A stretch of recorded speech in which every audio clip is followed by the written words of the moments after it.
people standing in the line waiting despite the inclement weather in some places to vote, while in the newly created units people were ad hoc staff were actually waiting for electorates to come. So that is one issue that needs to be addressed.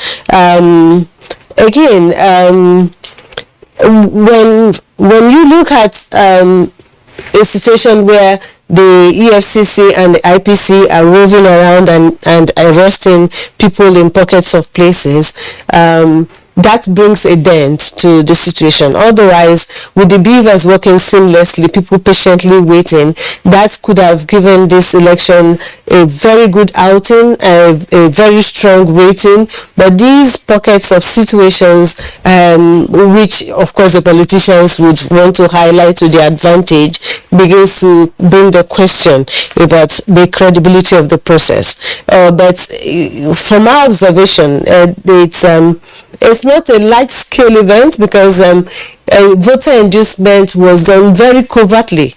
People were very clever. I think they looked at the situation, the process, and sat down and saw how they could circumvent it. From what we observed, and from field reports from observers, people were given tally numbers in some hidden spots. They go vote. And that's, of course, these are targeted persons that were given. And then they come back to some spots, which, of course, we couldn't have access to have the final discussion. But those are allegations. And those are, although the people observed, but could not, in some places, I think they could be substantiated, but I believe that these situations might not, to a certain degree, affect the credibility of the election. All right, Area Abakri, thank you very much. We're going to return to this issue of voter inducement and aspects of voter suppression against the backdrop of what happened just only a couple of weeks earlier with the conduct of the various primaries for elective offices ahead of the 2023 elections, including the special national conventions that the various political parties hosted to pick their presidential candidates, and the alleged scandal arising from the distribution of dollars to delegates. I'm sure you've heard that joke being cracked all over the place with regard to being a delegate and then going home a much richer person, because delegates were alleged to have been induced.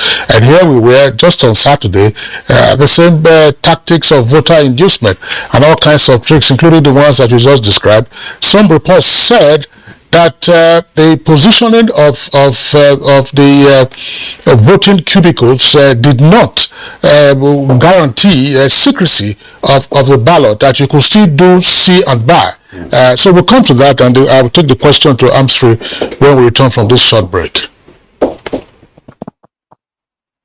When times are tough, we know that as a mother, one thing you should never compromise on is your family's oral health, because they deserve the best. Oral-B, all-round protection. Great value. It protects your mouth from harmful bacteria and also protects you against tooth holes and gum problems, which can lead to tooth loss. It strengthens your family's teeth and gives them all-round protection. So remember, protect their future. Oral-B will help your stronger teeth in just 1 week. Trying our best to contain the situation, and in our operations we've been able to make a lot of recoveries. We've been able to also arrest suspects that are involved in this kind of activities, and we've been able to also recover particularly arms and ammunition from those who are carrying it unlawfully and disturbing the peace of the people.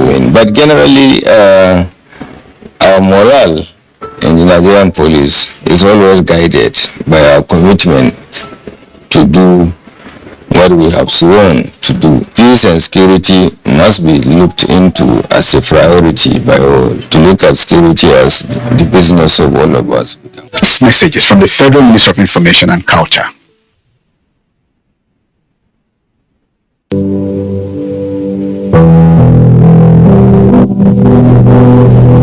There have been solution we have developed is a multifaceted. First, we have tried to lead a program to build what we think will be an acceptable and hopefully affordable housing based on surveys we did in 2015-2016 and construction that started in 2017. And that's in 24 states as the National Housing Program. This message is from the Federal Ministry of Information and Culture. Our pastors, our imams, in every church, in every mosque, please realize that in the course of praying for peaceful and transparent elections, we all have duties beyond prayers. If we want a stable society before, during, and after the elections, what should you be saying to those that worship with you?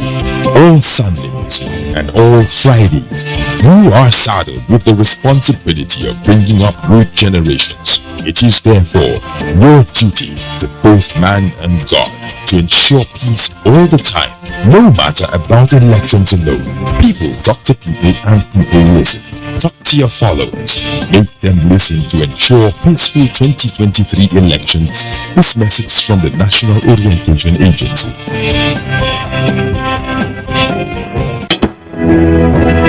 Dialogue, empathy, love and unity.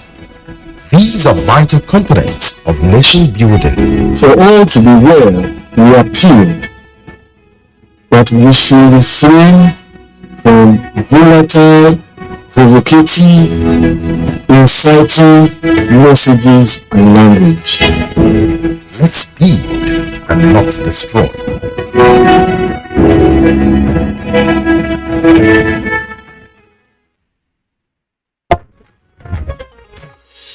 All right, here, welcome back. And it's still Good Morning Nigeria. We're live on the network service of the Nigerian Television Authority.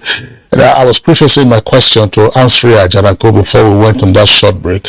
Ansri, the issue of voter inducement, it may not have been widespread, but let's be realistic. There were video reports of officials of the EFCC storming some locations where persons had bags of money, and of course they have to explain themselves.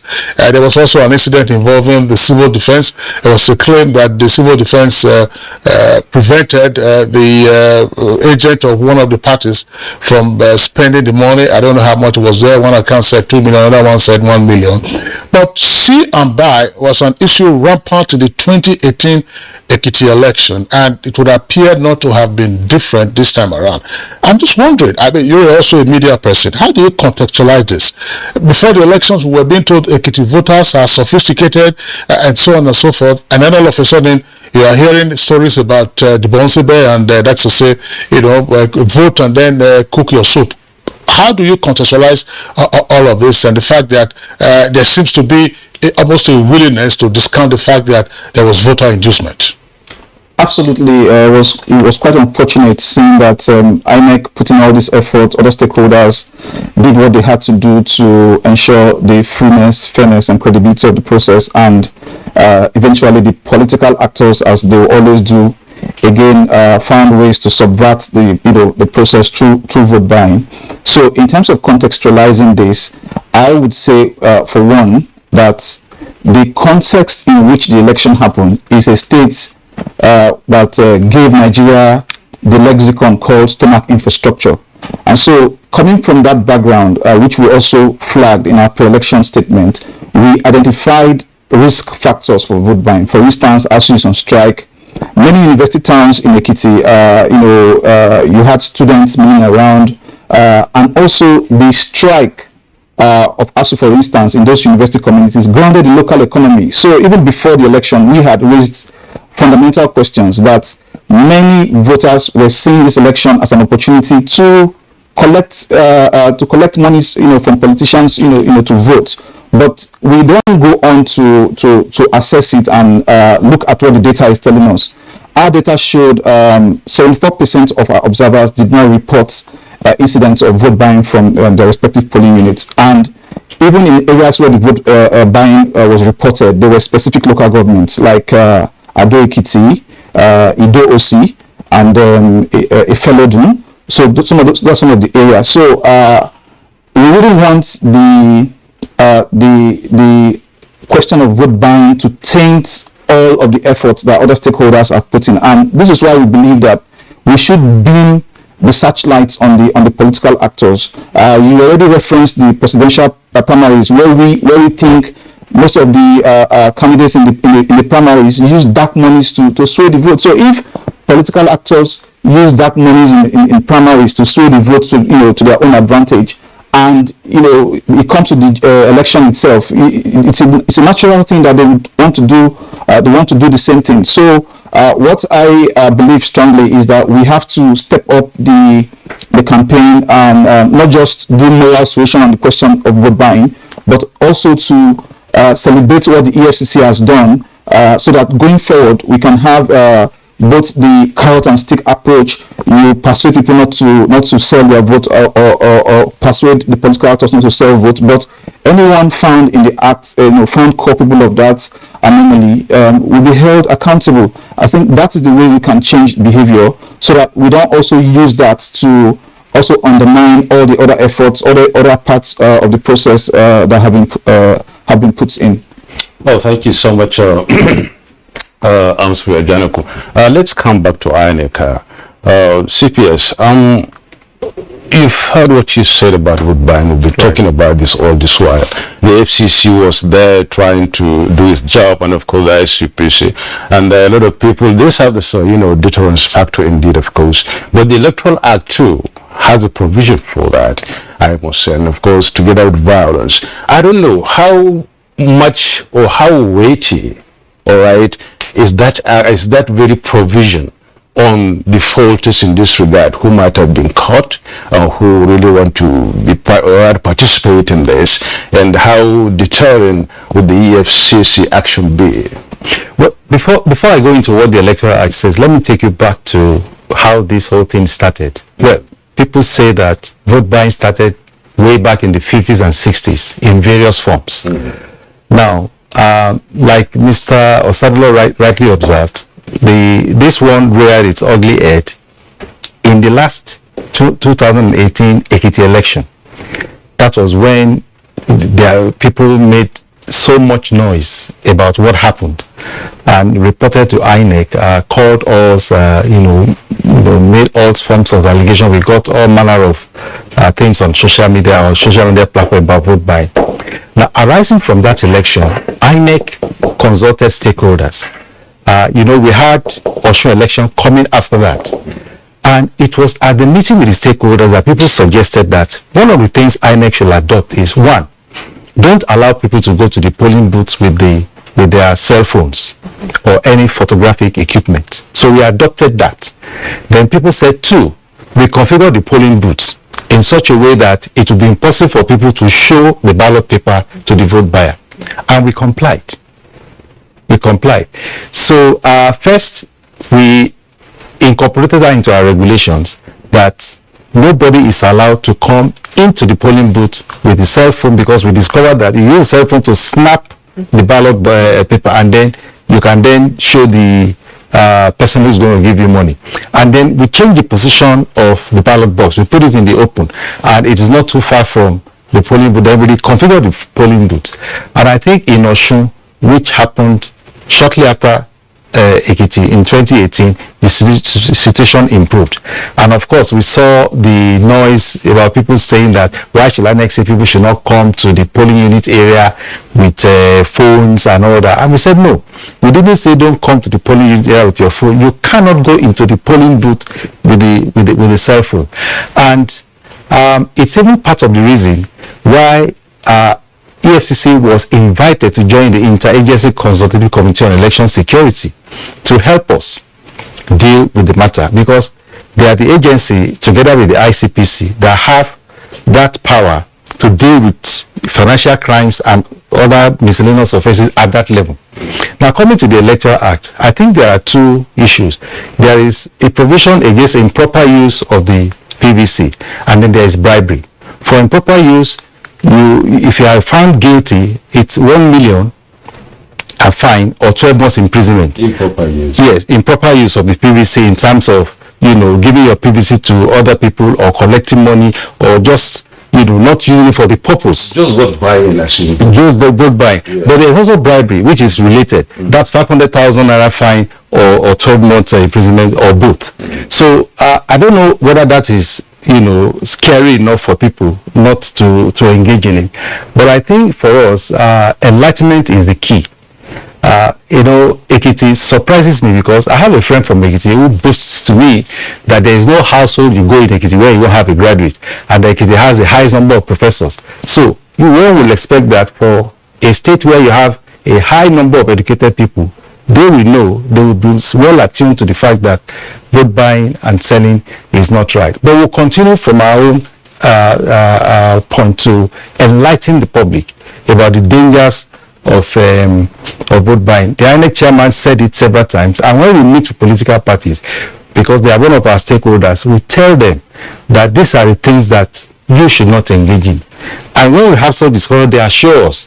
But of course, when we get to the field, we then see a different thing. I think that if what EFCC did is, seen to the logical conclusion, and people see that when you engage in this, there's a penalty for it, I think it will be a deterrence for others coming forward, and I think in Osun we will have an improvement. Well, I just want to go to it, but still on this, the electoral offenses. Vote buying is an electoral offense. Right. Disrupting voting is an electoral offense. By way of violence and so on and so forth, plus the ones you already mentioned. And some of the visuals we saw from the Ekiti elections on Saturday, as I said earlier, showed EFCC officials busting various groups that were intent on vote buying. So the question then arises, because you said if this is seen to the logical end, who is going to prosecute? Are you going to leave it to the EFCC to prosecute, or INEC itself is going to prosecute? I think that's very critical. Because your hands are full, no question about that. We don't have an electoral offences tribunal just yet. So what do you envisage in terms of prosecuting these persons who were picked up? And then if it's a question of sentencing them very swiftly, they can be in the camp. Well, I mentioned something earlier that we have this interagency consultative committee on election security where we meet with these security agencies, and EFCC is one of it, including ICPC. Now, the Electoral Act gives INEC the power to prosecute, but there are two critical things you must do before you prosecute. You must arrest and you must investigate. And I think EFCC is well endowed by law, has the power to do that. But they will carry INEC along. It's the same thing with other electoral offenses that the police will actually make arrests. In 2019, for instance, there were people arrested in certain areas trying to disrupt the election. And the cases are still in court. Again, the judicial process through the normal court is a bit slow. That's why people are advocating for the creation of a special tribunal to try electoral offenses, because there is tendency to get weary or get tired along the way. And again, with respect to 2019, the police will mobilize officers from all over the country. Maybe they take their officers from Zamfara, for instance, or Sokoto to Lagos. And maybe those officers now arrest somebody doing something. In the prosecution of that person, that police officer has to be in court to give yes. So if he is in Zamfara, that means each time the case comes up for hearing, he has to go. So who bears the cost for that? Is it INEC? Is it the federal government? Is it the police? So these are the issues that we need to interrogate. But I think that because we have a platform under which we meet and discuss these things, it will be easier to see this to a logical conclusion, because EFCC, I'm sure, will not let go of that case until they see it. If they see it to logical, they promise that if they arrest anybody, that person will be prosecuted. So I will work closely with them. EFCC may be looking at that and then acting accordingly from their point of view. That's from their own rules and regulations. But whatever it is, at least they are not going to go scot-free. We're running short of time. Let's move over to Ahmed Sajo briefly and then see what justice we can make to this very issue of assistive materials during the Ado Ekiti, governorship election. Ekiti governorship election, that is.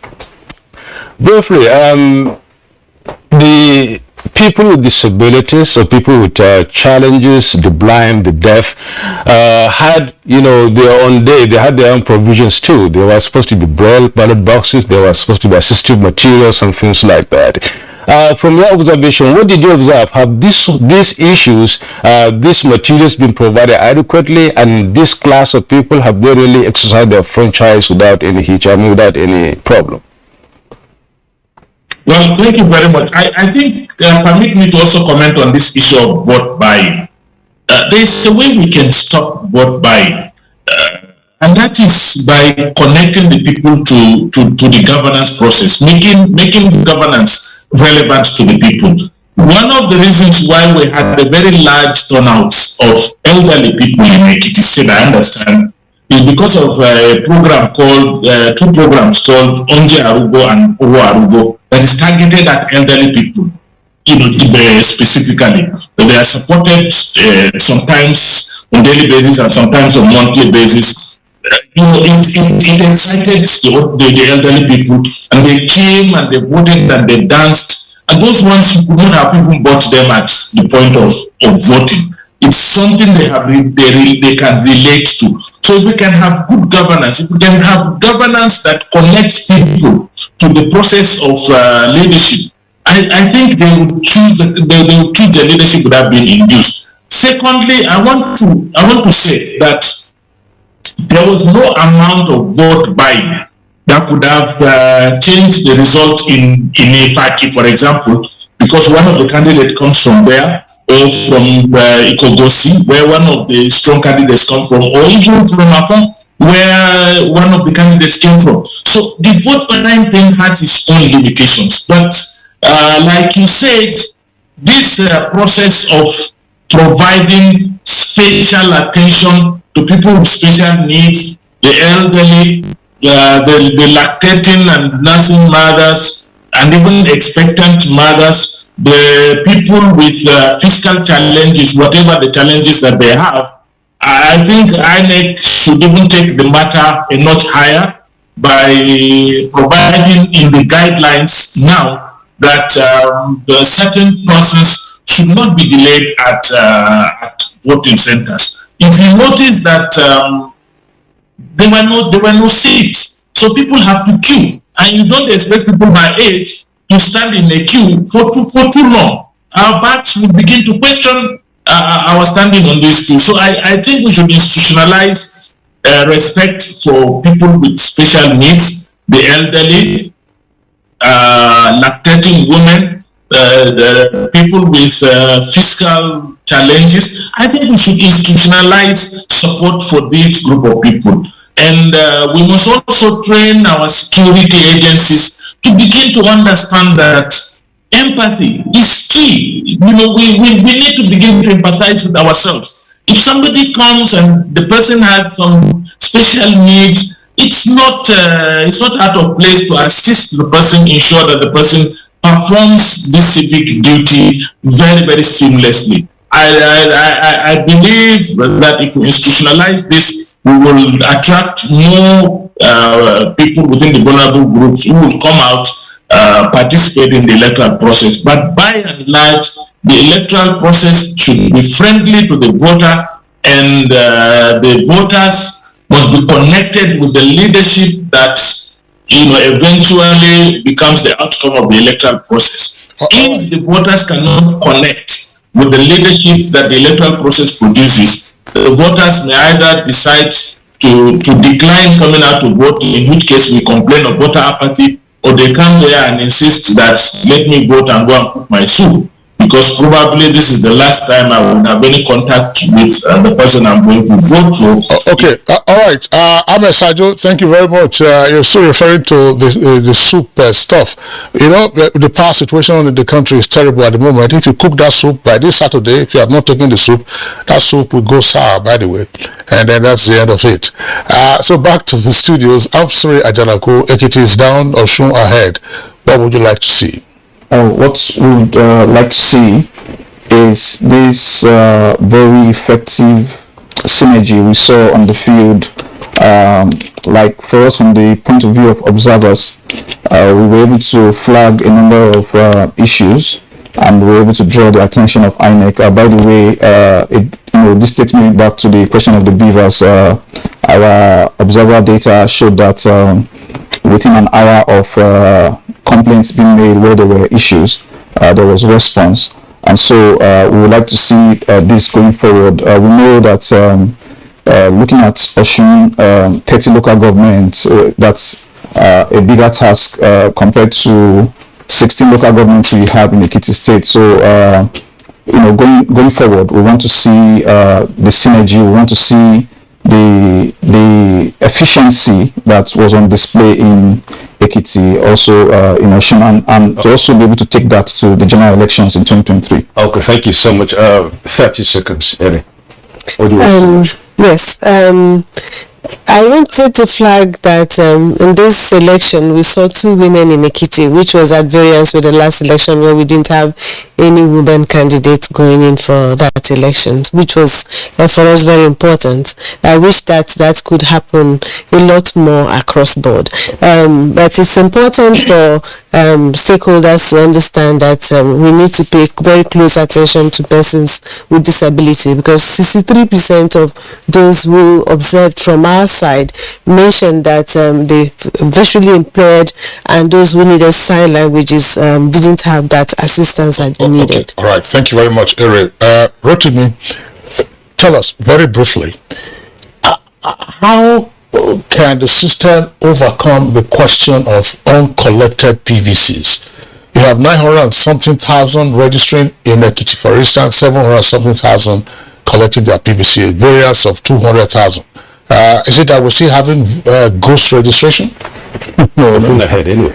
Well, yes. I think public enlightenment is the way to go, and there's something we have developed, and that is to send emails for those who provided emails. Actually, the current CBR that started last year, we collected phone numbers and email addresses, and when the PVCs are ready, we ask them to come on. So we're going to continue to make use of technology and public enlightenment to get people to come and collect their PVCs. Thank you so much, Rotimi Oyekami. Rotimi Oyekami is the Chief Press Secretary to INEC Chairman. Thank you so much for being part of this conversation this morning. Thank you for having me. It's a pleasure. Ansfree Onomo Ajanako, the Media Team Lead, CDD Election Analysis Center. It's a pleasure being part of the discussion. Thank you so much. And same goes to Ere Amakwe, Program Director, Gender and Election Watch Room of the Nigerian Women Trust Fund. Thank you very much. A very big thank you also to Ahmed Sajo out there for being part of the discussion. He has been speaking to us via Zoom from Ado Kitchen. Thank you so much. Up next is Sports on Good Morning Nigeria.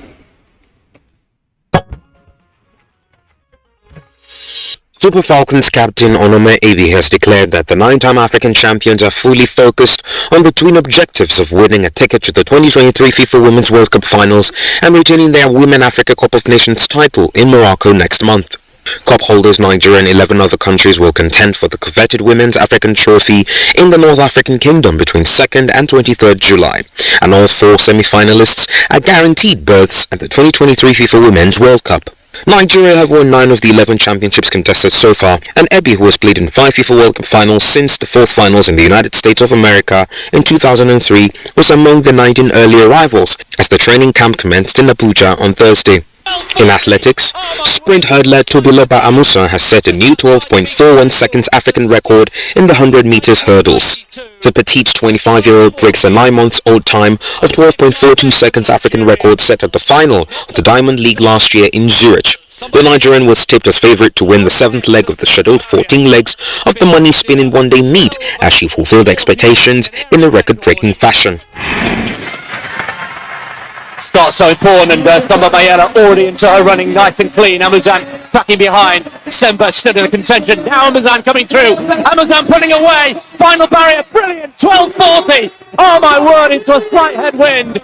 Just outside the meeting record, which has stood since 1992. The Nigerian will be rewarded with 8 maximum points on offer to move top of the event standing with 15 points and $10,000 in prize money. All right, let's go back now to the foreign scene.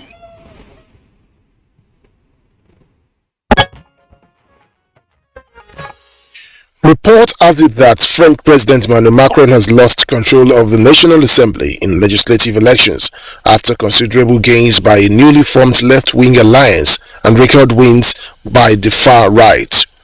The result threw French politics into turmoil, raising the prospect of a paralyzed